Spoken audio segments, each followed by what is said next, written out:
The full moon was very clear tonight. The temperature a bit nippy for this time of year. Not that unusual, and mostly unremarkable to those that did not pay attention. A beautiful night for a moonlit stroll, or a romantic dinner along one of the numerous dining establishments in the Xinyi district. These were completely unfavourable conditions for a crime. It was getting later in the evening, but still early enough that patrons, shoppers, and lovers were out and about.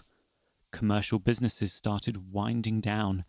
A waiter brought a check to a couple sitting at a table outside of a cafe. A few patrons were exiting a bookstore and computer retailer, while shift workers at a Starbucks were performing the final closing duties to their latte-producing machines. Traffic was minimal. A few taxis, but mostly personal vehicles. There were no maintenance or delivery activities scheduled for tonight. Therefore, no service vehicles were in the vicinity. This would cause a slight alteration in the plan. Not a big deal, though. This was not the first time Nigel and Victoria had worked under these conditions. At this time of night, the police patrolling Songshu and Shifu Road were periodic with their rounds. This would make using the secondary exit a matter of timing. If the plan worked, it would not be needed anyway, but a backup route was a standard protocol. The plan was a robbery. An integral part of said plan was the Tsingtao Microplex Corporation. It was a moderate building of no significance, 5 unremarkable floors that held the brain trust behind the latest innovation of a synthetic polymer that could withstand extreme temperatures and reportedly had the tensile strength of maraging steel. Whether that was true or not was irrelevant. What was important is because of that unique discovery, Tsingtao garnered a private investment which allowed them to move into a building down the street from the monstrous Taipei 101, the actual target for tonight's after-hours activity. The security inside the big building was a combination of technology and foot patrol.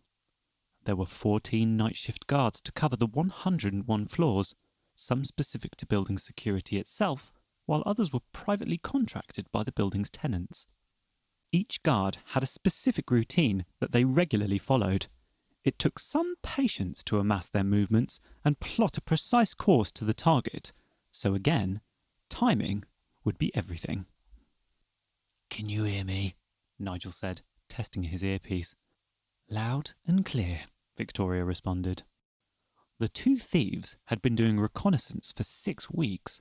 They knew every facet of their target within Taipei 101, knew the routes of each guard on the floor, and the security protocols of the surveillance system. Or so they thought. The hardest part of planning this job was the cleaning staff. They were very unreliable in their movements, all over the building at any given time during the evening shift. If the target had been on the lower floors, it wouldn't have been as big of a consideration. In fact, the entire plan would have been easier. Neither Nigel nor Victoria liked plotting around unknown variables. Of all the possible schedules, predictable and unpredictable patterns, and moving parts, none of their scenarios were optimal. The final decision for approach came down to using a path of least resistance.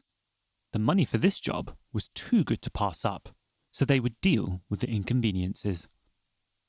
They both had some debate during the exploration about who would take point and who would do operations. Her argument was that she was better at bypassing locks and security systems. The job would move more quickly if she went in.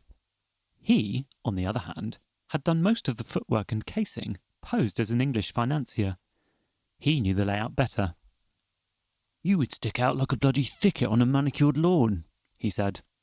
It was hard to argue that point with her bright red hair and pale skin. Still, she thought she would be better on the inside.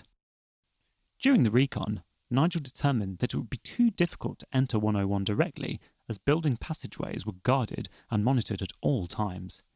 It didn't help that all persons were accounted for entering and exiting. It would be noticed if an Englishman went in but did not come out. A direct path into Taipei 101 seemed impossible.